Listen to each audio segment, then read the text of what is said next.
மாமியார் மனசு. அலைபேசி மணி ஒலிக்க அதை கவனித்த பூங்கொடி, ஏய் திவ்யா, ஃபோன் அடிக்குது பாரு, நீ இன்னுமா ரெடி ஆயிட்டு இருக்கிற?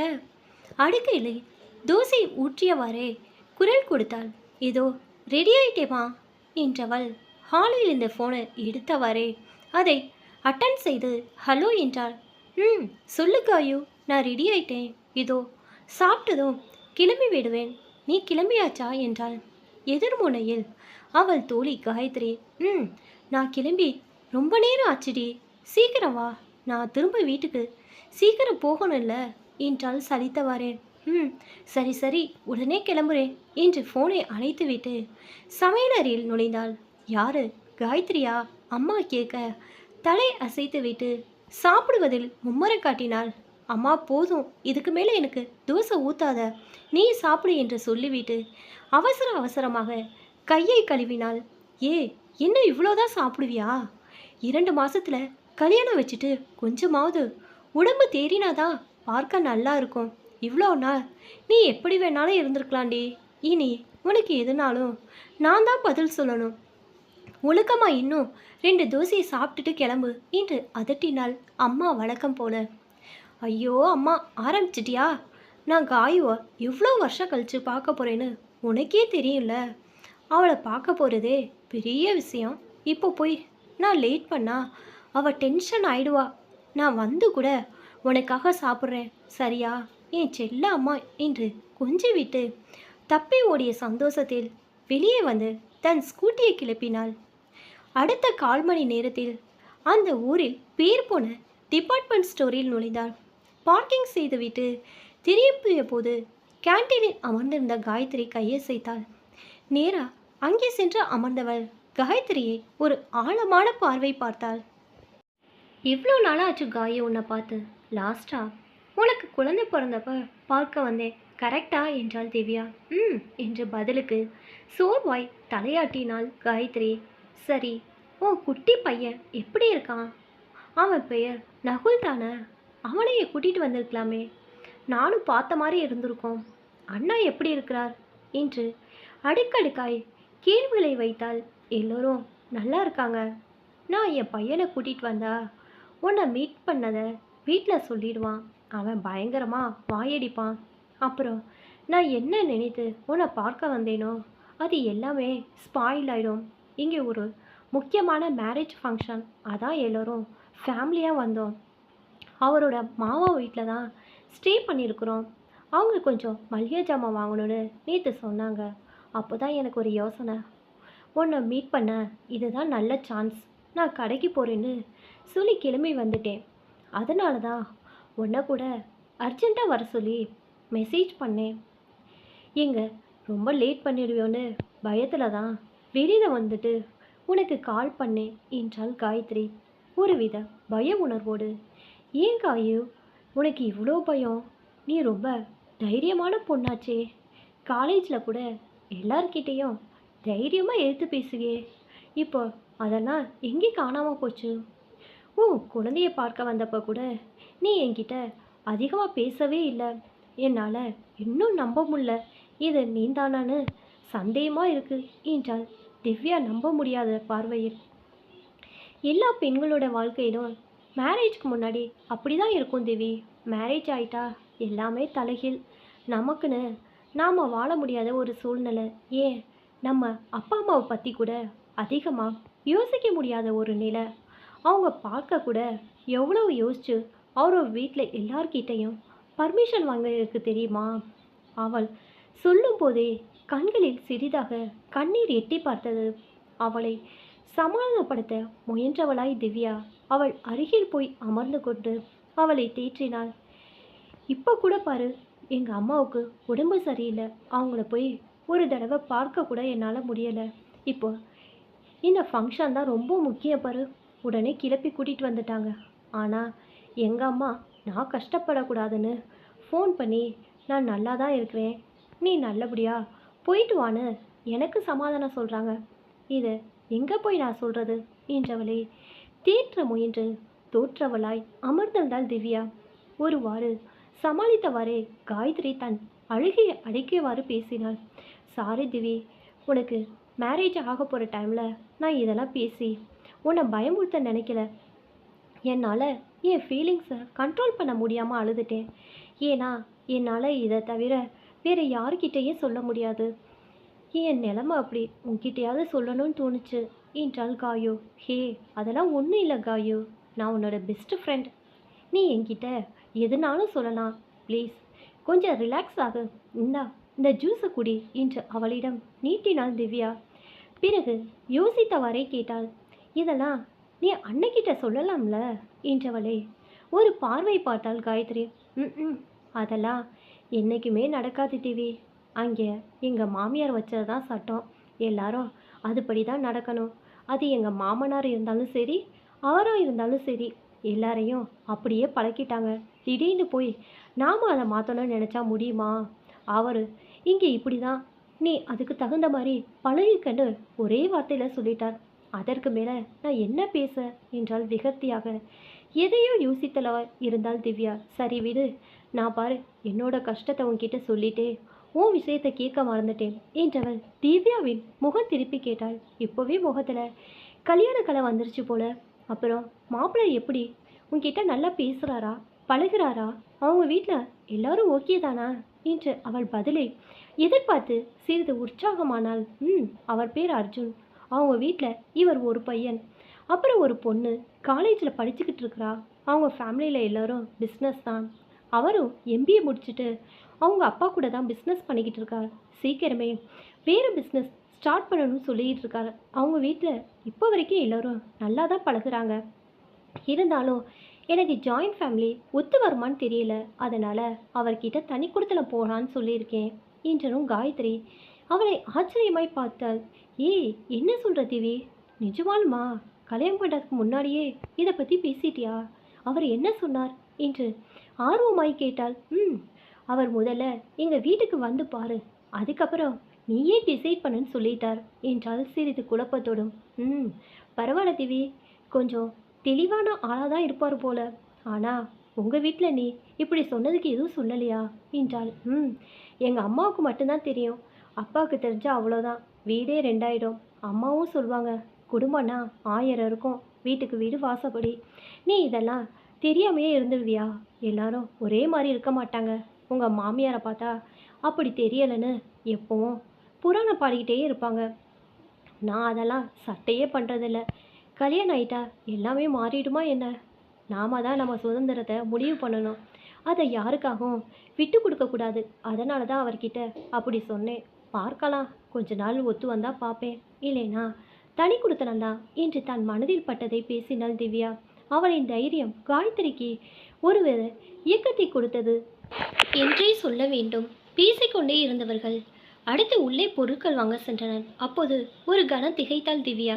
முன்னே சென்ற காயத்ரி கையை பிடித்து பின்னே இழுத்தாள். என்னவென்று தெரியாமல் முழித்த காயத்ரியை அமைதியாக இருக்குமாறு சைகை காட்டினாள். அங்கே, ஏய் ஜானகி, எப்படி இருக்கிற?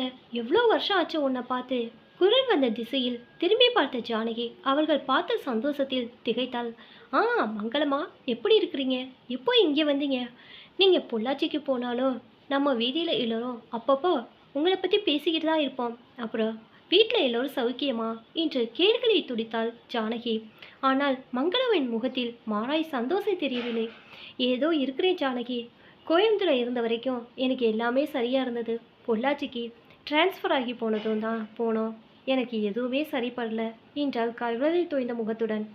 நிலைமையை உணர்ந்த ஜானகி, ஏதோ ஒரு நிமிஷம் மங்களமா, நான் திங்ஸ் பில் போடு கொடுத்துட்டு வரேன், நீங்கள் கேன்டீனில் போய் உட்காருங்க என்று சொல்லி பில் போட இடத்துக்கு செல்ல மங்களம்மா வெளியே கேன்டீன் சென்று அமர்ந்தாள். அதே நேரம் அங்கே திவ்யா காயத்ரியின் கையை இறுக்கமாக பிடித்தவனம், ஹலோ, எக்ஸ்கியூஸ் மீ, இங்கே ரெஸ்ட் ரூம் எங்கே இருக்குது என்று அங்கே வேலை பார்ப்பவர் கேட்டார். பேக் சைடில் இருக்குது என்றவளுக்கு தேங்க்ஸ் என்று சொல்லிவிட்டு காயத்ரி அங்கே இழுத்து கொண்டு வேகமாக நடந்தாள். நடப்பது ஒன்றும் தெரியாமல் ஆவலோடு சென்றாள் காயத்ரி.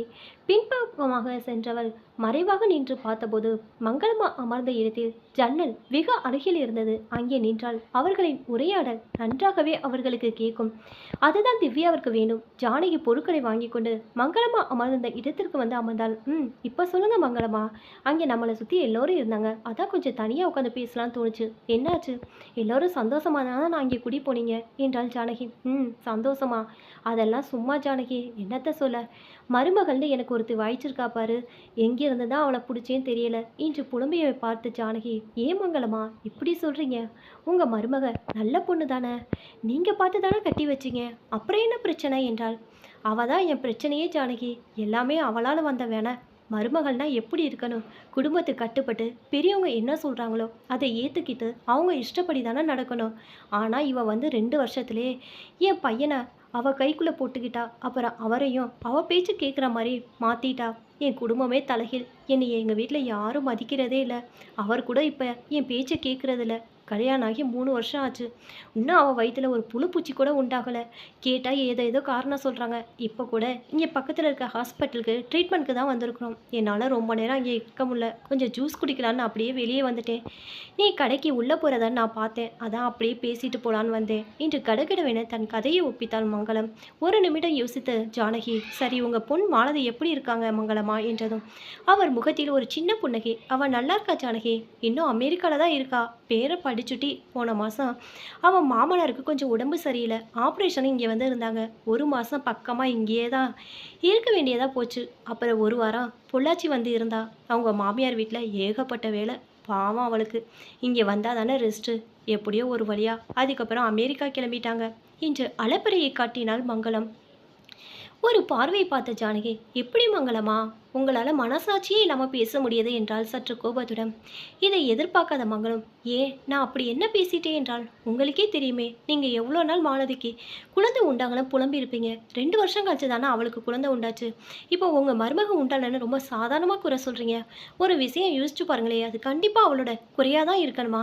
ஏன் உங்கள் பையன்கிட்ட குறை இருக்கக்கூடாதா? மாலதிக்கு லேட் ஆச்சுன்னா அப்போ உங்கள் பையனுக்கு லேட் ஆகுறதுல எதுவும் தவறு இல்லையே. அதுக்கு உங்கள் வீட்டுக்கு வந்த மருமக தான் காரணம் நீ நினச்சிக்கனா, அது உங்கள் அறியாமல் தான் சொல்லணும் என்று ஜானகி பேச்சில் ஒரு நிமிடம் அதிர்ந்ததால் போனால் மங்களம். உங்கள் பொண்ணு அமெரிக்காவில் இருக்கான்னு எவ்வளோ பெருமையாக சொல்கிறீங்க. வருஷக்கணக்கில் அங்கேயே இருக்கிறவங்களுக்கு ஏதோ ஒரு தடவை இங்கே வந்து இருக்கிறதுக்கு அவங்க மாமியார் வீட்டில் இருந்தால் ரெஸ்டேன்னு இல்லைன்னு சொல்கிறீங்க. நீங்கள் மட்டும் உங்கள் மருமக கூடவே இருக்கணும்னு எப்படி நினைக்கிறீங்க என்ற கேள்விக்கு மங்களத்திடம் பதிலில்லை. உங்களை பொறுத்த வரைக்கும் மருமகள்னா எப்படி இருக்கும்? குடும்ப வேலைக்கும் எல்லா பொறுப்புகளையும் சுமக்கணும், எப்போவும் உங்களுக்கு சேவை செய்யணும், உங்கள் பேச்சை தட்டாமல் கேட்கணும், உங்களை கேட்காம எதையும் பண்ணக்கூடாது, எதையும் பேசக்கூடாது. மீறி பேசுனா அவள் திமிரு பிடிச்சவ, அடங்காதவ, அப்படிதானே? ஜானகியின் குரலில் ஒரு காட்டம் தெரிந்தது. சரி, உங்கள் பையனும் மருமகளும் ஒரு நாளாவது சுதந்திரமா நடு வீட்டில் ஒன்றா உட்காந்து பேசி பார்த்துருக்கீங்களா? சந்தோஷமாக இருக்கலாங்கண்ணா ஒரு நாளாவது கேட்டிருக்கீங்களா? இல்லை சந்தோஷமாக போயிட்டு வாங்கன்னு எங்கேயாவது வெளியில தான் அனுப்பியிருக்கிறீங்களா? இதெல்லாம் எதுவும் பண்ணாமல் உங்களுக்கு தேவையான ஒரு விஷயம் நடக்கலைன்னா மட்டும் உங்களால் ஏன் அதை தாங்கிக்க முடிய மாட்டுது?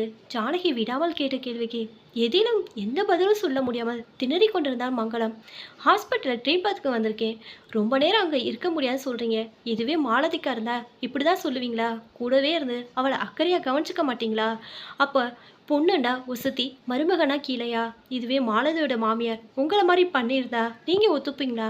சரமாரி கேள்விகள் ஜானகியிடம் பொதுவாக. இந்த சமூகத்தை பொறுத்த வரைக்கும் மருமகள்னா இப்படி தான் இருக்கணும் ஒரு வரமுறையை கண்டுபிடிச்சிட்டு இருக்காங்க.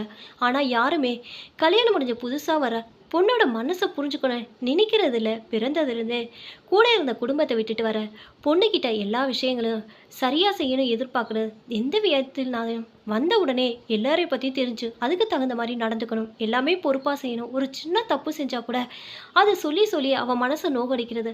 அவள் பாவம் தெரியாமல் செஞ்சிருப்பான்னு யாருமே நினச்சி பார்க்குறதில்ல. வீட்டுக்கு வந்த மகாலட்சியை நாமளே திட்டு வெளியே விரட்டி விடுற கதையை தான் இப்போ நிறைய பக்கம் நடக்குது. ஏன் என்னையே எடுத்துக்கங்க, எங்கள் மாமியார் இருந்த வரைக்கும் ஒரு வார்த்தை கூட என்கிட்ட நல்லபடியாக பேசினது கிடையாது. எதுக்கு எடுத்தாலும் திட்டு தான். அதே ஏதாவது நல்லதாக செஞ்சால் கூட பாராட்ட மனசு வராது, மாறா அதுக்கு ஏதாவது குத்தம் கண்டுபிடிச்சி பேசுவாங்க. எல்லாத்தையுமே தாங்கிக்கிட்டு தான் இருந்தேன். கடைசியில் படுக்கையில் இருக்கும்போது என் கையை பிடிச்சி, ஓ நல்ல மனசுக்கு நீ நல்லா இருப்ப, நான் சொன்னதை எதுவும் மனசில் வச்சுக்காத, குடும்பத்தை நல்லபடியாக பார்த்துக்கன்னு சொல்லிட்டு இருந்தாங்க. அந்த வார்த்தையை கேட்க எனக்கு 30 வருஷம் ஆச்சு. ஏன் அதை உயிரோடு இருக்கும்போது சொன்னால் அதில் என்ன வரப்போகுது என்று சிறிது கலங்கியே விட்டாள் ஜானகி. இதை சற்றும் எதிர்பார்க்காத மங்களம், ஜானகி எதுக்கு அழற என்றார். ஒன்றும் இல்லை மங்களமா, பழசை நினச்சி பார்த்தா எனக்கு எப்போவுமே இப்படி தான் அழுக வரும். நீங்கள் என்னை தப்பாக நினைக்காதீங்க. என்னடா இவ இப்படி எல்லாம் நம்மளை குத்தி காமிச்சு பேசுகிறாளே என்று நான் உங்களுக்கு உண்மையை புரிய வைக்கணும் தான் பேசுகிறேன் என்று ஜானகியின் சொல்லில் உண்மை இருந்தது. ஒரு மாமியாரோட மனசு எப்படி இருக்கணும் தெரியுமா? நாமளும் ஒரு வீட்டுக்கு மருமகளாக இருந்தவங்க தானே. நாம் புதுசாக ஒரு வீட்டுக்கு கல்யாணம் ஆகி வந்தப்போ என்ன தயக்கம் இருந்துச்சோ அதே உணவு தானே புதுசாக வர பொண்ணுக்கும் இருக்கணும். அதை புரிஞ்சுக்கிட்டு அவங்கக்கிட்ட ஒரு அம்மாவாக வேண்டாம், ஒரு நல்ல தோழியாக பழகி ஒவ்வொன்றையும் சொல்லி கொடுத்தாலே போதும். அவளுக்கு வர சந்தேகங்களும் நேர்மறையான எண்ணங்கள் கூட மாறிவிடும். ஆனால் அதுதான் இங்கே பல பேரோட பிரச்சனை. பல நேரங்களில் தான் பொண்ணு என்ன தப்பு பண்ணலாம் சரி போகணும் ஏற்றுக்கிற மனசு சில நேரங்கள் மருமக வரப்போகிற பொண்ணு பண்ணுற தப்பு ஏற்றுக்க மாட்டேங்க. அதை சரி பண்ணிட்டாலே மாமியார் மருமக உறவுக்கு எந்த சிக்கல் இல்லாமல் என்றைக்கும் நினைச்சுன்னு இருக்கும் என்று சொல்லி முடித்தாள் ஜானகி. ஜானகி பேச்சு மங்களத்தின் நெஞ்சி ஈட்டியாக குத்தி இருந்தாலும் அதில் இருக்கும் உண்மையை அவள் உணராமல் இல்லை. ஏன் மங்களமா எதுவும் பேச மாட்டீங்க என்று அவரின் கையை பிடித்தாள் ஜானகி. ஒன்றும் இல்லை ஜானகி, நீ பேசுனது 100% உண்மை. நான் வளர்ந்த விதம் அப்படி. பரவாயில்ல, இனி நான் எப்படி நடந்துக்கணுமோ அப்படி நடந்துப்பேன். நான் வந்து ரொம்ப நேரம் ஆயிடுச்சுன்னு நினைக்கிறேன். அங்கே ஹாஸ்பிட்டலில் எல்லோரும் எனக்காக காத்திருப்பாங்க. டாக்டர் என்ன சொல்கிறாங்கன்னு நானும் போய் கேட்குறேன். நான் என் மருமகளுக்கு சேர்த்து ஜூஸ் வாங்கிட்டு போகிறேன். அவள் ரொம்ப அசதியாக இருந்தா என்றவரை பார்த்து கண்களால் நன்றி சொன்னாள் ஜானகி. சரி, நான் அடுத்த டைம் உன்னை பார்க்கும்போது நல்ல செய்தியோடு சந்திக்கிறேன் என்றாள் மங்களம். அப்போது ஜானகி அவரிடம் ஒன்று மறந்தவளாய், மங்களமா, ஒரே நிமிஷம், என் பையன் அர்ஜுனுக்கு ஜூன் மாதம் கல்யாணம் வச்சுருக்கேன். உங்களுக்கு பத்திரிக்கை வைக்க வீட்டுக்கு வரேன், சரியா என்றாள் ஜானகி. அப்படியா, ரொம்ப சந்தோஷம் ஜானகி. ஜானகி, கண்டிப்பாக கல்யாணத்துக்கு குடும்பத்தோடு வரேன். உனக்கு வரப்போகிற மருமக ரொம்ப கொடுத்து வச்சுவ. சரி, எல்லாரையும் கேட்டதா சொல்லு என்று தான் ஆர்டர் செய்த ஜூஸை வாங்கி கொண்டு ஞானம் கிடைத்த புத்தராய் விடைபெற்றார் மங்களம். அதுவரை அங்கு நடந்த அனைத்தையும் ஜன்னல் அருகே சிலையாய் கேட்டுக்கொண்டிருந்த திவ்யாவிற்கு தன்னை அறியாமல் கண்களில் கண்ணீர் வடிந்தது. முதலில் இருந்து எதுவும் புரியாமல் நின்றிருந்த காயத்ரிக்கு கடைசியில் தான் எல்லாமே புரிந்தது. என்னாச்சு திவி, வா, அவங்க போயிட்டாங்க என்று திவ்யாவை இழுத்து கொண்டு வந்து கேன்டீனில் அமர வைத்தாள் காயத்ரி. இந்தா கொஞ்சம் தண்ணீர் குடி என்று தண்ணீரை ஊற்றி கொடுத்தாள் அவளிடம். குடித்து முடித்தவளிடம், இதை நான் எதிர்பார்க்கல, நிஜமா நீ கொடுத்து வச்சவ திவி. உனக்கு கிடைக்க போகிற வாழ்க்கையை நினச்சி ரொம்ப ஹாப்பியாக ஃபீல் பண்ணுறேன். அவங்க மேலே ஒரு பெரிய மரியாதையே வருது. இப்போ நீ என்ன பண்ணணும்னு நினைக்கிற என்று கேட்டாள். அவள் கண்களை நேருக்கு நேராய் பார்த்தவள், நான் இப்போவே அர்ஜுன்கிட்ட ஃபோன் பண்ணி இனிமேல் தனி குடுத்தை பற்றி யோசிக்கவே போகிறதில்லன்னு சொல்ல போகிறேன் என்று சொன்னாள். கண்களை துடைத்தவாறே அந்த பதிலை எதிர்பார்த்தவளாய் தன் தோழி திவ்யாவை ஆறு தழுவி கொண்டாள் காயத்ரி.